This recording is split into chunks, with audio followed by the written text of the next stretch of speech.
Tonight, when the sun goes down, you are going to turn on a light.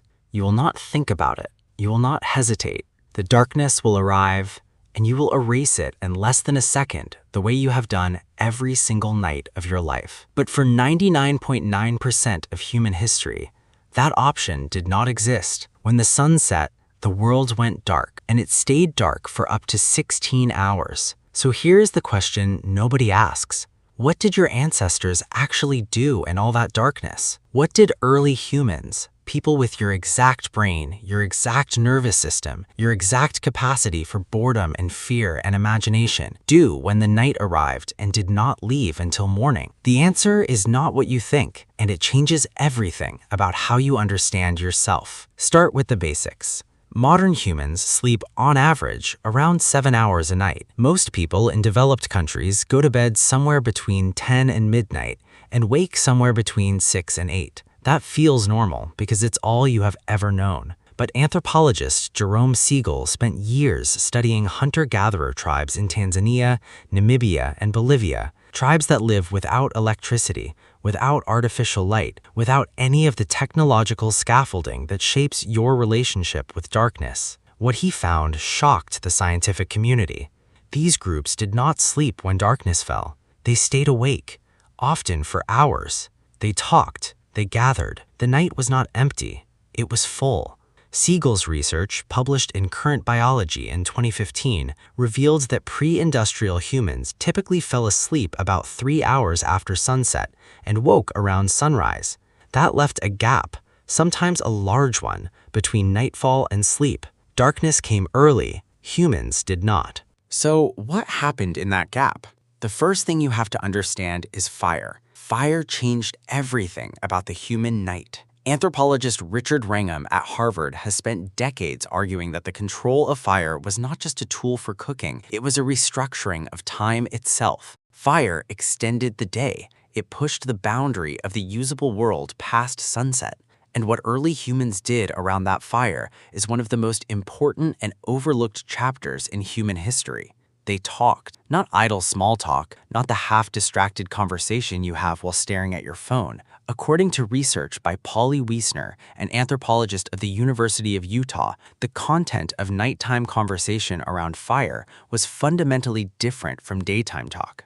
Wiessner spent decades with the Johan Bushmen of southern Africa, one of the oldest continuous cultures on Earth, recording what people talked about and when. Her findings were striking. Daytime conversation was almost entirely about practical, local concerns, food, relationships, complaints, criticism, the ordinary friction of daily life. But nighttime conversation around fire?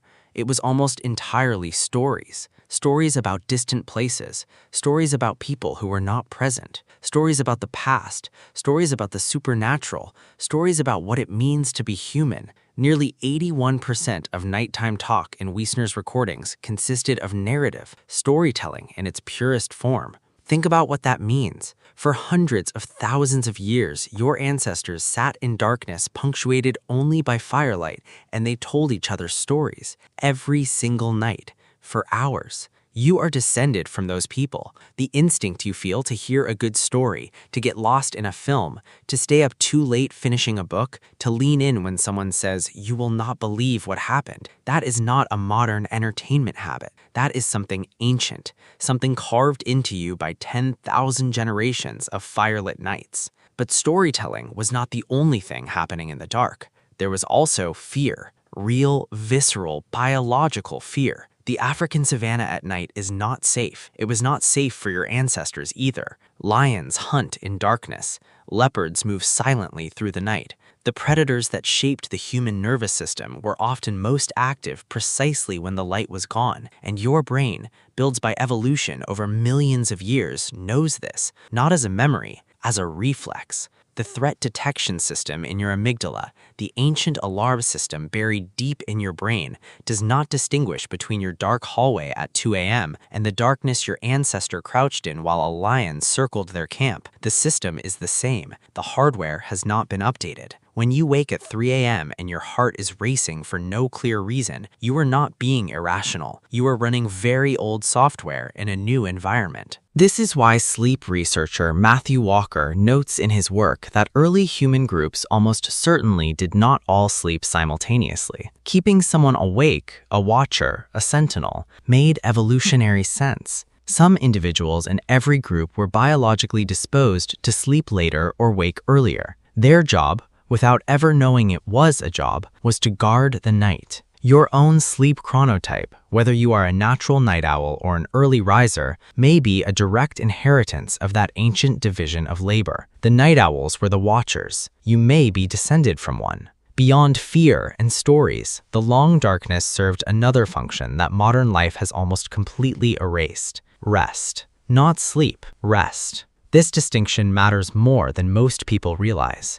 There is growing evidence from historian Roger Ekirch at Virginia Tech, who spent over 2 decades reconstructing the sleep habits of pre-industrial Europeans, that humans once practiced something called segmented sleep, 2 separate sleep periods divided by an hour or 2 of quiet wakefulness in the middle of the night. Ekirch found references to first sleep and second sleep in hundreds of historical documents, court records, diaries, medical texts, literature, stretching back across centuries. People would wake naturally around midnight, lie quietly in the dark, pray, reflect, sometimes have sex, sometimes rise and visit a neighbor, then return to sleep until morning. The hour between first and second sleep was described consistently as a time of unusual clarity, of vivid, accessible dreams recalled while still half inside them, of a mental stillness that the busy daylight hours never permitted. Modern sleep medicine has a name for this state: